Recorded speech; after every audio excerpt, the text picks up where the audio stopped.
Let's solve this equation together.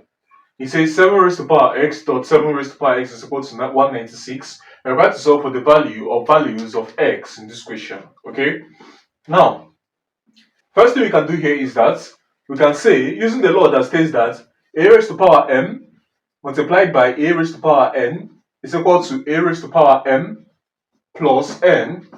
Applying this law here, we have 7 raised to power x multiplied by 7 raised to power x will be equal to 7 raised to power x plus x, and this is equal to 196. Okay? Now 7 raised to power x plus x is something as 7 raised to power 2x being equal to 196. Okay?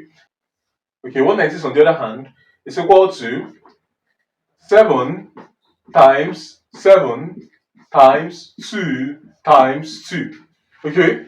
This is equal to 7 squared times 2 squared. Okay? Substituting these for 196 here, we have 7 raised to power 2x is now equal to 7 squared multiplied by 2 squared. Okay? Taking the logarithm of both sides. So we're taking the logarithm of both sides means taking the logarithm of this side and this side. We have logarithm of 7 raised to power 2x will be equal to logarithm of 7 squared multiplied by 2 squared. Okay? Now, the base we take this logarithm in is the base of the number carrying x. So this is base 7. Hence this will become base 7. Okay?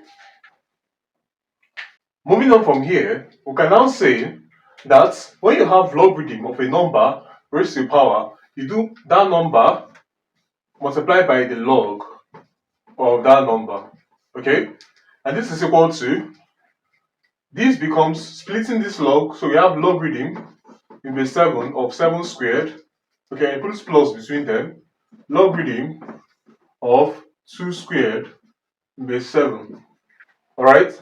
Now, logarithm of 7 base 7 is 1. 2x times 1 is 2x.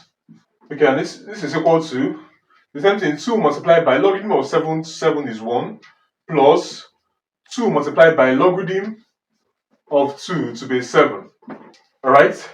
From here, we now have that our x will be equal to 1 plus logarithm of 2 to base 7.